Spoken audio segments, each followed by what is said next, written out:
করতে চাচ্ছেন যে জামাত থাকলে আবার আওয়ামী লীগের ফিরে আসার সম্ভাবনা থাকবে এবং আপনি সম্ভাবনা বলছেন, আপনি বলছেন আসবেই, এটাকে আরেকটু লাইন বলবেন যে এটা কি আসলে প্রথম কাজ হবে জামাত ইসলামীর নামটা বাদ দেওয়া। জামাত ইসলামীর নামটা রাখা মানে এই দেশের 17 কোটি মানুষকে অপমান করা। কারণ আমরা 71-এ মুক্তিযুদ্ধ করেছি, কিন্তু যারা এই মুক্তিযুদ্ধকে গ্রহণ করে নাই তার মধ্যে এই নামটা ছিল আমাদের বুকের মধ্যে বিধে আছে। না, এটা খুবই সেন্সিটিভ ইস্যু এবং গুরুত্বপূর্ণ বুঝতে পারেন। কারণ আপনি এই কথাটা বলা গুরুত্বপূর্ণ, কারণ জামাত থাকলে আবারও আওয়ামী লীগ ফিরে আসবে। দেখুন, আজকে ডক্টর ইউনূসের সঙ্গে সেনা প্রধানের মধ্যে যে দূরত্বটা তৈরি করা হয়েছে খুবই পরিকল্পিতভাবে, কারণ দিল্লি ক্রমাগত সেনাবাহিনীর মধ্যে অভ্যুত্থান ঘটাবার চেষ্টা করছে এবং এই দিল্লির অভ্যুত্থান ঘটাবার চেষ্টার মধ্যে আমাদের অনেকে বিভিন্ন প্রোপাগান্ডা, মানে ওয়াকারের বিরুদ্ধে, ওয়াকারুজ্জামানের বিরুদ্ধে বা সেনা প্রধানের বিরুদ্ধে প্রোপাগান্ডার মধ্য দিয়ে কিন্তু তারা কিন্তু এটাকে আরো এক হিসেবে বলবো যে ওই আগুনে কি বলে না, আগুনে ঘি ঢালা, আগুনে তেল ঢালা মতো, গ্যাস ঢালা মতো হয়েছে। এটা ছিল মারাত্মক পরিস্থিতি এবং এই পরিস্থিতিটা আমি খুব ঘনিষ্ঠভাবে পর্যবেক্ষণ করেছি এবং সেই ক্ষেত্রে আমি বলবো যে সেনাবাহিনী প্রতিষ্ঠান হিসেবে এটাকে রক্ষা করবার জন্য আমাদের কয়েকজন জেনারেলের যে আন্তরিকতা, এই আন্তরিকতাকে আমি গ্রহণ করি। তারা নন পলিটিক্যাল বলে, যেহেতু রাজনীতি বোঝে না বলে তারা কতগুলো ভুল করেছে। যেমন তিনি যখন বলেন যে তিনি সেনাবাহিনীকে রাখতে চান না বাইরে এবং তাদের ক্যান্টনমেন্টে ফিরে যেতে হবে, এই যে তিনি কথাটা বলেন এটাকে খুব যুক্তিসঙ্গত বুঝতে হবে। আসলে অত্যন্ত বিপজ্জনক সেনাবাহিনীকে বাইরে রাখা এবং সেনাবাহিনীকে ম্যাজিস্ট্রেসির ক্ষমতা দিয়ে বাইরে রাখাটা রাষ্ট্রের স্থিতিশীলতা শুধুমাত্র নয়, রাষ্ট্রের অস্তিত্বের জন্য সংকটপন্ন হয়ে ওঠে। ফলে তিনি বলছেন যে আমি ডিসেম্বরের মধ্যে ইলেকশন চাই, কিন্তু এই কথাটা তিনি বুঝাতে পারেন না, কারণ তিনি তো পলিটিশিয়ান নন, তিনি সেনাবাহিনীর লোক। ফলে সেভাবে তিনি কথা তিনি বুঝাতে চেয়েছেন। সেজন্য আমি মনে করি যে তার যে সেনাবাহিনীকে ফেরত নিয়ে আসা এবং একটা তার ভাষা, তার চোখে একটা স্থিতিশীল সরকার মানে একটা রাজনৈতিক সরকার, যে কোনো রাজনৈতিক দল দায়িত্ব নেবে এবং দায়িত্ব নিয়ে তারা কি করবে, তারা রাষ্ট্র পরিচালনা করবে, তারা ক্যান্টনমেন্টে থাকবে। তো এটার মধ্যে তেমন কোনো দোষের কিছু দেখি না। এই জায়গাটাতে যদি একটা লাইন বলতেন যে আপনি যে বলতেছেন যে পার্শ্ববর্তী দেশ ভারত যে হচ্ছে সেনাবাহিনীর ভিতরে অনেক অভ্যুত্থান পরিকল্পনা করছে বা মানে যেটাকে বলা হচ্ছে যে একটু ইন্ধন দেওয়া, সেইটা তারা দিচ্ছে বা জ্বালানি কাঠ দেওয়া তারা দিচ্ছে, বর্তমান সেনাপ্রধান এবং তার যে বাহিনী সেটা কি তারা নস্যাৎ করছেন নাকি তারা সেই ষড়যন্ত্রের অংশ? ষড়যন্ত্রের অংশ তো না বটেই, সেটা আপনি প্রশ্ন করেছেন, মানে তারা কি সেটি মানে ফাইট করতে পারছেন কিনা সেটা যদি আমরা বলি। আমরা বিপদে পড়ি, আমরা সামগ্রিকভাবে রাষ্ট্রকে চিন্তা করতে পারি না, আমরা ব্যক্তিকে কেন্দ্র করে তখন সিদ্ধান্ত গ্রহণ করতে বিপজ্জনক হয়ে পড়ে। সেনা প্রধানের যদি আপনি তিরস্কার করতে চান, দোষ ধরতে চান, প্রচুর দোষ ধরতে পারেন না, কিন্তু আপনাকে তো মনে রাখতে হবে যে আপনার এটা একটা প্রতিষ্ঠান, এটা রাষ্ট্রের একটা প্রতিষ্ঠান এবং এটা সে তার শুরু থেকে এই রাষ্ট্রের প্রতিষ্ঠানকে গড়তে দেওয়া হয় নাই। শেখ মুজিবুর রহমান রক্ষী বাহিনী রাখতে চেয়েছেন, তিনি একটা এই যে স্থায়ী সেনাবাহিনী রাখতে, এর কুফল আমরা দেখেছি। কারণ শেখ মুজিবুর রহমানের হত্যা হয়েছেন, এটা তো আমাদের দেশের জন্য ভালো না। তাহলে আপনি এই সংঘাতগুলো তো মারাত্মক। আর অন্যদিকে দেখুন, আজকে ডক্টর ইউনূসের সঙ্গে সেনা প্রধানের মধ্যে যে দূরত্বটা তৈরি করা হয়েছে খুবই পরিকল্পিতভাবে, এবং সেই ক্ষেত্রে আমি বলবো যে ওয়াকারুজ্জামান সাহেবও কিন্তু এটাকে কমাবার জন্য তার কোনো সক্রিয় উদ্যোগটা আমি দেখি নাই, হয়তো আছে কিন্তু আমি বাইরের থেকে আছি বলে আমি বুঝি নাই। কিন্তু অন্যদিকে ডক্টর ইউনূসের দিক থেকে কিন্তু এই ব্যবধানটুকু, দূরত্বটুকু তারা টিকিয়ে রেখেছেন। এটা কিন্তু দেশের জন্য ভালো না। আপনাকে তো কিছু ব্যাপারে আপনাকে অবশ্যই আপনাকে কম্প্রোমাইজ করতে হবে। ফরহাদ ভাই, আপনি বিএনপির অবস্থান ন্যায্য মনে করেন কিনা? মানে আমাদের আর যে অবস্থান আছে যে বিএনপি, জামাত, এনসিপি এবং ইসলামী শাসনতন্ত্র সহ ইসলামী দলগুলোর অবস্থান আপনি ন্যায্য মনে করেন? প্রথমে বিএনপির কথা শুনি। আমি বলবো যে বিএনপির রাজনীতিটা বিএনপির জন্য আত্মঘাতী হয়েছে, ন্যায্যতার চেয়েও এটা আরো খারাপ। বিএনপি তো ন্যায্য নয়, একটা গণঅভ্যুত্থান হয়ে গিয়েছে। ফলে গণঅভ্যুত্থানে জনগণের যে জনগণের যে অভিপ্রায়, এটাকে বিএনপি একদমই সম্মান করেন। বিএনপি এসে বলতেছে আমাদেরকে 3 মাসের মধ্যে আমাদেরকে নির্বাচন দাও। ফলে এটা তো হতে পারে না, একটা গণঅভ্যুত্থান হয়েছে শুধু নির্বাচনের জন্য না। এবং ক্রমাগত এই আজকে যে আমরা ডক্টর ইউনূসের যদি আমরা সমালোচনা করি, তাহলে তার সমালোচনা পুরোটাই কিন্তু বিএনপির ঘাড়েও পড়ে। কারণ বিএনপির যে পরিমাণ চাপটা দিয়েছে ডক্টর ইউনূসকে নির্বাচনের জন্য, যার ফলে ডক্টর ইউনূস অনেকগুলো একটার পর একটা ভুল করেছেন। কারণ রাজনৈতিক দলগুলো জনগণের প্রতিনিধি নয় গণ অভ্যুত্থানের পরে। আমাদের দেশে অনেকগুলো কনসেপ্ট আছে ডমিনেন্ট, যেগুলো আমাদেরকে ভাঙতে হবে। রাজনৈতিক দলগুলো এই যে নিউ লিবারেল ইকোনমিক পলিসিকে আমরা বলতে পারি এদের অধিকাংশই মাফিয়া এবং লুটেরা শ্রেণীর প্রতিনিধি। কারণ আপনি কখনোই সাধারণ মানুষ এই এই আপনাকে 5 কোটি 10 কোটি 50 কোটি টাকা দিয়ে তারা কিন্তু আপনার এই নির্বাচনে তারা অংশগ্রহণ করতে পারবে না। ফলে আপনি যখন এই নির্বাচনের কথা বলেন, বাংলাদেশকে গঠন করবার প্রশ্নটাকে বাদ দিয়ে আপনি স্বভাবতই এই পুরো গণঅভ্যুত্থানের বিপক্ষে দাঁড়ান। ফলে বিএনপি তো ন্যায্য তো হওয়ার প্রশ্নই আসে না। বিএনপি আগাগোড়াই গণঅভ্যুত্থান বিরোধিতা করেছে এবং গণঅভ্যুত্থানকে নস্যাৎ করাটা ছিল তার রাজনীতির প্রধান লক্ষ্য। অথচ বিএনপি সবচেয়ে বেশি উপকৃত এই গণঅভ্যুত্থান থেকে। আজকে দেখুন, আজকে যে পরিমাণ সম্মান আপনার খালেদা জিয়া পেয়েছেন, এবং সঙ্গে যে আপনার কি বলে আমাদের তারেকের উপর যেসব মামলাগুলো ছিল সে মামলাগুলো তো উঠে গেছে। ফলে গণঅভ্যুত্থানে কিন্তু নিট কিন্তু যে ফল এটা বিএনপি পেয়েছে। অথচ বিএনপি একটা জনগণের সঙ্গে একটা মারাত্মক বিশ্বাসঘাতকতা করেছে। কারণ জনগণ চেয়েছে আমরা একটা নতুন গঠনতন্ত্র করতে চাই, সেক্ষেত্রে বিএনপি জাতীয় সরকারে থাকতে পারতো। কারণ প্রথম দিকে তো আমি প্রত্যেকটা নেগোসিয়েশনে যুক্ত ছিলাম এবং আমরা বলেছি যে আসেন আমরা একটা জাতীয় সরকার করি, এবং শুধু তাই না, আমরা একটা কি করি, আমরা একটা এক ধরনের গার্ডিয়ান কাউন্সিল করি, মানে আবার রিকনসিলিয়েশন এবং রিকনস্ট্রাকশন কাউন্সিলের মতো, অনেকটা আপনার নেলসন ম্যান্ডেলার মতো। বলে আপনারা থাকেন ওখানে এবং মন্ত্রণালয়গুলোকে ছেড়ে দিই, মন্ত্রণালয়গুলো চলুক, এবং ওখানে থেকে আমরা একটা বাংলাদেশের জনগণের জন্য যেটা ভালো একটা গঠনতন্ত্র আমরা করি। যেহেতু 72 সালে আমরা একটা গঠনতন্ত্র প্রণয়ন করতে পারি নাই, কারণ শেখ মুজিবুর রহমান এসে তিনি ওই পাকিস্তানি যারা নির্বাচিত হয়েছিলেন তাদেরকে তিনি ফরহাদ ভাই একটু যদি মানে ধাপে ধাপে মানে কারণ অনেক বিষয় হচ্ছে হয়তো আমি ঠিক পুরোপুরি বুঝতে পারতেছি না, সেজন্য একটু জিজ্ঞেস করে যাই যে বিএনপি, আপনি বলেছেন যে বিএনপি গণ অভ্যুত্থানকে নস্যাৎ করতে চেয়েছিল বা গণ অভ্যুত্থানের সুফলটা আসলে যাতে মানুষের ঘরে না আসে, জনগণ যাতে না পায়, সেই ক্ষেত্রে তারা, কিন্তু এটা কেন করবে বিএনপি? তো আসলে আপনি যেটা বলেছেন সেটা তো ঠিক, এই গণ অভ্যুত্থানের সবচেয়ে বড় বেনিফিশিয়ারি তো তারা, আসলে মানে তাদের চেয়ে বড়, তারা জেলে ছিল, তারা দেশে আসতে পারে নাই, তাদের শীর্ষ নেতারা, তারা মামলা মোকদ্দমা দিয়ে জেরবার ছিল, মানে এক একজনের বিরুদ্ধে অনেক মামলা করে বসে।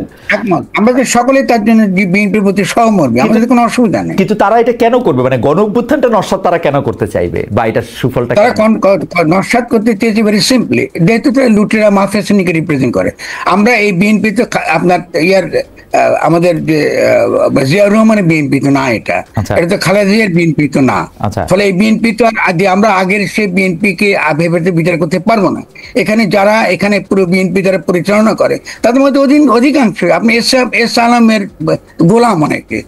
2025-এর বিএনপি খালেদা জিয়ার বিএনপি না, মানে কি মৌলিক পার্থক্য? যদি লুটেরা মাফিয়া শ্রেণীকে রিপ্রেজেন্ট তারা করে, তাহলে তারা তখনও করছে, এখনো করবে, মানে ব্যাপারটা তো তখন করে নাই, এখন করবে, ব্যাপারটা কিরকম? অনেক পার্থক্য আছে, আমাদের হিস্ট্রি ভুলে যাবেন না। যেমন আজকে যদি আমরা বলি যে শেখ মুজিবুর রহমান তো বাংলাদেশের যে আন্দোলনে তিনি তো একটা সামনের সারিতে একটা মানুষ ছিলেন। আজকে ধরুন বাংলাদেশের যে আমাদের যে বাংলাদেশের একটা জনগোষ্ঠী হিসেবে তার যে চেতনাগত দিক, এটাকে বিকশিত করার ক্ষেত্রে তার তো একটা অবদান আছে। বাংলা ভাষা এবং সংস্কৃতির প্রশ্নটাকে নিয়ে এসছেন। ফলে এই শেখ মুজিবকে, আর যিনি বাকশাল করেন বা যিনি শপথ ছাড়া প্রেসিডেন্টের পদ গ্রহণ করেন, তাকে তো আপনি এক করে ফেলবেন না, আপনি তো অবশ্যই সমালোচনা করবেন। তেমনি আমি শেষ করি বিএনপি সম্পর্কে বলে দিই, সেটা হলো এই যে আপনি জিয়াউর রহমান আমাদের সৈনিক এবং জনগণের বৈপ্লবিক মৈত্রীর ভিত্তিতে তিনি এসেছেন। ফলে এটা হলো সিগনিফিকেন্স, তার পলিটিক্যাল সিগনিফিকেন্স। এই জিয়া রহমান এসে বাংলাদেশের অর্থনৈতিক সম্পর্কে এবং একই সঙ্গে এই আঞ্চলিকভাবে বাংলাদেশ কি করে তার নিজের স্বার্থ রক্ষা করতে পারে তার একটা পথ রূপরেখা কিন্তু তার অনির্দেহের মধ্যে কিন্তু আমরা দেখি। ফলে স্বভাবতই তার একটা রাজনৈতিক সচেতনতা ছিল। এবং শুধু তাই নয়, আর দেখুন আজকে জিয়া রহমান এসে আওয়ামী লীগকেও রাজনীতি করবার সুযোগ করে। আমরা যদি বেগম জিয়াতে আসি, মানে 2001-কে যদি চলে আসি আর কি, ফরহাদ ভাই আপনি বলতেছিলেন যে এই বিএনপিকে আপনি খালেদা জিয়ার বিএনপিও বলতে চান না, তো সেই ক্ষেত্রে আমি বললাম যে না, চাই অবশ্যই, কেন এটা বলি না, আমি তো আপনাকে ব্যাখ্যা করে দিই বিএনপির ইতিহাস।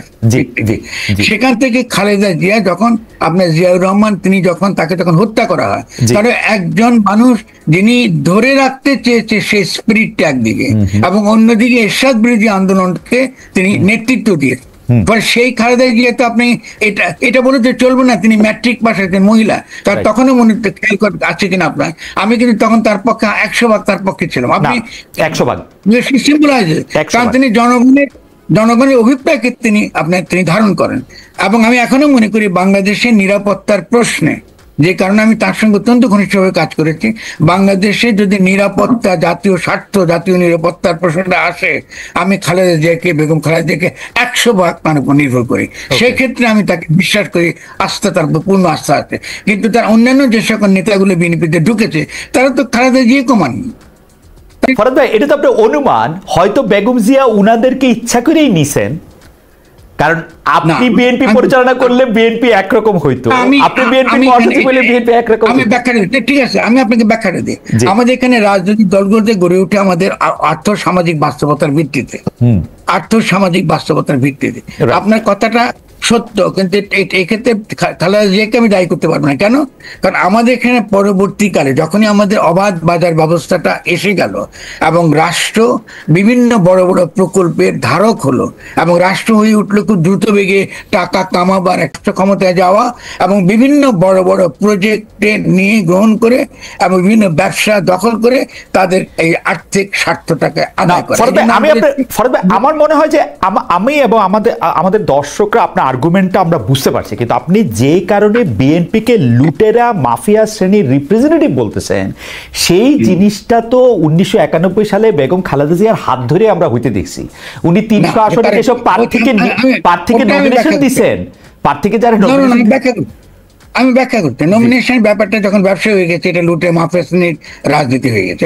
যেদিন থেকে আপনি নমিনেশন দিয়ে ব্যবসা শুরু করলেন, তখন এটা তো আগের বিএনপি না। আপনি জিয়া রহমানের চর্চাটা আপনি খেয়াল করেন, জিয়া রহমান সময় তো আমাদের বয়সও কম ছিল, ওই জিয়া রহমানের বিরোধিতা করেছি আমরা, কিন্তু তারপর যে জিয়া রহমান কথা বলেছে, জিয়া রহমান মধ্যে আপনার রেডিক্যাল লেফটরা ছিল যারা বাকশালের সময় অত্যাচারিত নির্যাতিত হয়েছে। ফলে আপনি এভাবে দেখেন, আপনি যদি প্রশ্নটা তৈরি করেছেন, আমাকে করেছেন ব্যক্তি কেন্দ্রিক, ফলে স্বভাবত আমার উত্তরটা ব্যক্তি কেন্দ্রিক হয়ে যাচ্ছে। কিন্তু মূল প্রশ্ন হচ্ছে যে আমাদের সোসাইটির রাজনীতির যে বিকাশটা ঘটেছে, এই বিকাশের যে কুফলটা, এই কুফলটা বিএনপির উপর পড়েছে। আপনি যদি আমাকে আমার বক্তব্য শুধরাতে বলেন, আমার মনে হয় যে প্রতি বা একটা সংগঠন হিসেবে আপনি বিএনপির যে চেহারাটা আপনি এখন তুলে ধরেছেন, যে কারণে ও গণঅভ্যুত্থানকে নস্যাৎ করেছে, এইটা মনে হয় পরিষ্কার যে যেহেতু ও লুটেরা মাফিয়া। আমি একটু অ্যাড করব, আমি আপনাকে একটু অ্যাড করব। কারণ বিএনপি যদি নির্বাচনের কথা, নির্বাচনই দাও, 3 মাসের মধ্যে দাও, 6 মাসের মধ্যে দাও, 1 বছরের মধ্যে দাও, মানে নির্বাচনের প্রশ্নটাকে সে যদি এইভাবে সামনে না আনতো, কারণ নির্বাচন তো হবেই, আপনি নির্বাচন চলতে পারেন না রাষ্ট্র। ফলে আপনি কি গণপরিষদ নির্বাচন চাইছেন, নাকি আপনি জাতীয় সরকার চাইছেন, নাকি আপনি স্থানীয় সরকার চাইছেন? এই বিষয়গুলো তো বিএনপি আমাদেরকে পরিষ্কার করে নাই। কিন্তু ফরহাদ ভাই, আমার কাছে মনে হয় আমরা যখন আপনার কাছে, আপনি নিশ্চয়ই লিখবেন এটা সম্পর্কে, তখন নিশ্চয়ই এটা তুলনামূলক বিবেচনায় দেখবো যে কে আগে এটা শুরু করেছিল। ইউনূস সাহেব 5 বছর আগে থাকতে চেয়েছেন, এই ইরাদা আগে প্রকাশ হয়েছে, নাকি বিএনপি চাপ আগে দিতে শুরু করেছে, সেইটাও আপনি নিশ্চয়ই বিশ্লেষণ করে আমাদের দেখাবেন। আমি এখানে এখন এই পর্যায়ে, মানে এই আলাপের পর্যায়ে আমি আপনাকে জামাতের ন্যায্যতা প্রসঙ্গে একটু বলি। জামায়াত ইসলামী কি আসলে এখন ন্যায্য আছে? রাষ্ট্র গঠনের প্রকল্পের দিক থেকে তাকান, তাহলে জামাত তো ইতিবাচক নয়। জামাত তো আমাদেরকে এমন কোন সত্যিকার অর্থে যে আমরা যে নতুন যে রাষ্ট্রটা গঠন করতে চাই, সেখানে ইসলামের ভূমিকা কি হবে, বা আমরা কি 71 সালে যখন স্বাধীনতার ঘোষণা দিয়েছিলাম, সাম্য, মানবিক মর্যাদা এবং সামাজিক ন্যায় বিচার, এটা তো ইসলামী মূল্যবোধ। তাহলে তো আমরা 71 সালে তো আসলে ইসলামী রাষ্ট্রই গঠন করতে চাইছিলাম, আমরা তো ইসলাম থেকে আলাদা কিছু গঠন করতে চাইনি। কিন্তু ইসলামী পন্থীদের মধ্যে এখনো পর্যন্ত ইসলামী রাষ্ট্র নামক একটা অদ্ভুত চিন্তা একটা আছে, যার সঙ্গে ইসলামের কোনো সম্পর্ক নেই। ইসলামী রাষ্ট্র বলে কোনো কনসেপ্টই নেই। ইসলামী সমাজ আছে, রাষ্ট্র নাই। ক্ষমতা আছে, প্রশাসন আছে, কিন্তু রাষ্ট্র নাই। ফলে দেখা গেছে জামাত এই ক্ষেত্রে আমাদেরকে কোনো পরিষ্কার করে কোনো আমাদেরকে অবস্থান সে পরিষ্কার করে নাই। কিন্তু আমরা দেখি নাই যে এই মওদুদির চিন্তাটা তারা বাংলাদেশে কি করে বাস্তবায়িত করবে, তারা কি এটা রেখেছে না তারা বাতিল করে দিয়েছে। ফলে আমরা যদি রিয়েলি ইসলামকে বাংলাদেশে ইন্টিগ্রেট করতে চাই আমাদের মূল্যবোধের মধ্যে, আমাদের রাষ্ট্র গঠনের মধ্যে, আমাদের সংস্কৃতির মধ্যে, তাহলে জামাতের প্রথম কাজ হবে জামাত ইসলামীর নামটা বাদ দেওয়া। জামাত ইসলামীর নামটা রাখা মানে এই দেশের 17 কোটি মানুষকে অপমান করা। কারণ আমরা 71-এ মুক্তিযুদ্ধ করেছি, কিন্তু যারা এই মুক্তিযুদ্ধকে গ্রহণ করে নাই, তার মধ্যে এই নামটা ছিল আমাদের বুকের মধ্যে বিধে আছে। এটা তো মনে হয় যে এর চেয়ে পরিষ্কার করে বলা সম্ভব না। জি জি জি, আপনার এটা খুবই সেন্সিটিভ ইস্যু এবং গুরুত্বপূর্ণ বুঝতে পারেন, কারণ আপনি এই কথাটা বলা গুরুত্বপূর্ণ। কারণ জামাত থাকলে আবারও আওয়ামী লীগ ফিরে আসবে, আবারও বাকশালী ফ্যাসিবাদ ফিরে আসবে, আবারও শেখ হাসিনার ফ্যাসিজম ফিরে আসবে। কারণ জামাত থাকা মানে হলো অবশ্যই বাংলা ভাষা এবং সংস্কৃতির লড়াইটা প্রধান মুখ্য রাজনৈতিক বিষয় উঠবে। ফলে জামাতকে আমি বারবার বলি আপনাদের এই নাম বদলাতে হবে। আর দ্বিতীয়ত হলো জামাত তো আপনার যখন এই গণপ্রতিনিধিত্ব অধ্যাদেশে যখন তারা নিজেদেরকে যখন তারা নিবন্ধিত করেছে, সেখানেও তারা ইসলাম কায়েম করার কথা তো বলে নাই, তারা তো গণতন্ত্র চেয়ে। তো আপনি কেন প্রচারণা করছেন? ফরদ ভাই, আমরা একটু আগাই। আমরা শুধু এই জায়গার মধ্যে থেকে আপনি আর এক লাইন বলবেন কিনা, বা এটাতে আপনি কোনো কিছু আছে না যে জামাত থাকলে আবার আওয়ামী লীগের ফিরে আসার সম্ভাবনা থাকবে, এবং আপনি সম্ভাবনা বলছেন, আপনি বলছেন আসবেই, এটাকে আরেকটু লাইন বলবেন যে এটা কি আসলে এরকম করে বলে এখন যে সেকুলার এবং এই যে বাঙালি জাতিবাদী যে রাজনৈতিক ধারা আওয়ামী লীগ নামে বা বেনামে যেটা আছে, জামাত আছে বলে আছে বাংলাদেশের, যে তাদেরকে আমরা বামপন্থী বলি, যারা ডেফিনেটলি তারা মনে করে তাদের তো কি, তাদের যে মূল যে লড়াইয়ের ক্ষেত্রে তো এটাই যে আপনি যদি একটা ইসলামী রাষ্ট্র কায়েম করতে চান, ইসলাম আমাদের সংস্কৃতির অংশ। আর আমি আমার লেখাতে বারবার দেখিয়েছি যে ধর্মের একটা ক্রিটিক আমাদের লাগবে। ইসলামে আমাদের শুধু আমাদের ধর্ম মাত্র না, ইসলাম আমাদের আগামী দিনে রাষ্ট্র গঠনের ক্ষেত্রে ইসলাম একটা অত্যন্ত গুরুত্বপূর্ণ ভূমিকা থাকবে। কিন্তু এমন একটা ভূমিকা, যে ভূমিকা আমরা তথাকথিত ইসলামপন্থী এবং সেকুলার পন্থী সকলে আমরা একমত হতে পারি। এটা হলো রাষ্ট্র গঠনের প্রক্রিয়া। এই আর কি, আপনি যদি বিবেকটা ঠিকই রাখেন, এই বাইনারি ইসলাম বনাম সেকুলারিজম, এটা আত্মঘাতী। এখান থেকে বেরিয়ে আমার মনে হয় যে আপনার এই কথা থেকে আরো অনেক কিছু বিষয় আলোচনার আছে। যেমন আমি শুধু আমার 2 পয়সাটা একটু দিয়ে রাখি, যে প্রায় আমরা শুনি, কতদিন আগে বিএনপি শীর্ষ নেতার কাছেও আমরা শুনলাম যে আমরা কোরআন সুন্নাহ বিরোধী কোনো আইন করব না। বাংলাদেশে কি কোনো কোরআন সুন্নাহ বিরোধী আইন আছে? আমি তো খুঁজে পাই না কোন আইন কোরআন সুন্নাহ বিরোধী, আমি তো বুঝতে পারি না। কিন্তু এইটা বারবার এরকম করে বলা হয় কেন? এবং আপনিও আজকে বলছেন যে তারা যখন গণপ্রতিনিধিত্ব ওই জায়গাটার মধ্যে স্বাক্ষর করে, তখনও জামাত ইসলামীও তো বলে নাই যে ইসলামী শাসন কিভাবে প্রতিষ্ঠা করবে। এই ব্যাপারটা নিয়ে নিশ্চয়ই বড় আলোচনা দাবি রেখে আপনি আরো 2টা রাজনৈতিক অস্তিত্ব সম্পর্কে যদি একটু বলেন। একটা হচ্ছে এনসিপি, একটা হচ্ছে ইসলামী শাসনতন্ত্রের নেতৃত্বে বা আরো ইসলামিক দলগুলি। একটু সংক্ষেপে যদি বলেন, অনেক প্রশ্ন জমে গেছে আসলে। এনসিপিটা যদি একটু বলেন, এনসিপির অবস্থানটা আপনি কিভাবে দেখেন এই ফেব্রুয়ারিতে তাদের জন্ম? এনসিপি তরুণেরা একটা গণঅভ্যুত্থান করেছে, ফলে তাদের প্রতি আমাদের একটা সমর্থন থাকবে। জনগণ সমর্থন করেছে, বাস্তবে সমর্থন করেছে, তাদের নেতৃত্বে গণঅভ্যুত্থানটা হয়েছে। তাদের সঙ্গে যুক্ত ছিল আমাদের সৈনিকেরা, যারা বলেছে যে আমরা এরপর আর গুলি করবো না। পরে সভাপতি সাদা মানুষের গুলি করতে তারা অস্বীকার করেছে বলে সভাপতি শেখ হাসিনার পক্ষে আর এই আমাদের এই শাসন ব্যবস্থা থাকা সম্ভব ছিল না। ফলে এনসিপির এই যে ঐতিহাসিক গুরুত্ব, এটা তাকে দিতে হবে। কিন্তু বৈষম্য বিরোধী ছাত্র আন্দোলন, ছাত্র তরুণদের আন্দোলন এক জিনিস, আর নির্বাচনবাদী এনসিপি যে নির্বাচন করতে চায়, গণঅভ্যুত্থানের যে লক্ষ্য, এটা সফল হবার আগে, এটা বাস্তবায়িত হবার আগে এই এনসিপিকে আমি গ্রহণ করি না। কারণ নির্বাচনবাদটা আমাদের সবচেয়ে বড় রাজনৈতিক সমস্যা। নির্বাচন দরকার, কিন্তু নির্বাচনবাদ অত্যন্ত মুশকিল। কারণ নির্বাচনটা দরকার আমাকে একটা গণপরিষদ নির্বাচনের জন্য, নির্বাচন দরকার আমাকে একটা জাতীয় সরকারকে স্থানীয় সরকার নির্বাচনের জন্য। নির্বাচন একটা পদ্ধতি মাত্র। ফলে এনসিপির রাজনীতির দ্বারা তারা প্রতিষ্ঠা করতে পারে নাই যে নির্বাচন একটা প্রক্রিয়া মাত্র। কিন্তু প্রতিষ্ঠা না করে তারা এখনো বলছে যে তারা নতুন সংবিধান চায়, আমরা একমত। এবং তারা এখনো বলছে যে তারা এই বিচার চায়, আমরা একমত। এবং তারা এখনো তারা যে সকল ন্যায্য কথাবার্তা বলছে তার সঙ্গে আমরা অত্যন্ত একমত। কিন্তু আমরা চেয়েছিলাম একটা এই 8 তারিখে যে ধরনের সরকার গঠিত হয়েছে তার বিপরীতে গণঅভ্যুত্থানের ধারাকে কন্টিনিউ করা।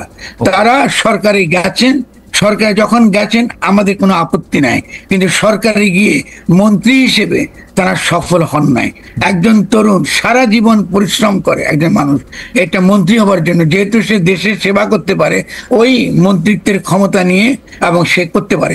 এটা না করে তারা মন্ত্রিত্ব ছেড়ে দিয়েছেন, এবং মন্ত্রিত্ব এই যে মন্ত্রণালয়গুলো পরিচালনার ক্ষেত্রে আমরা বাইরে থেকে দেখছি আন্তরিকভাবে পেশাদারিত্বের সঙ্গে এটা তারা করেন নাই। এটা তরুণদের জন্য অত্যন্ত ক্ষতিকর হবে আগামী দিনে। তার মানে তরুণরা একটা মন্ত্রণালয় চালাতে পারে না, এটাই তারা প্রমাণ করলেন।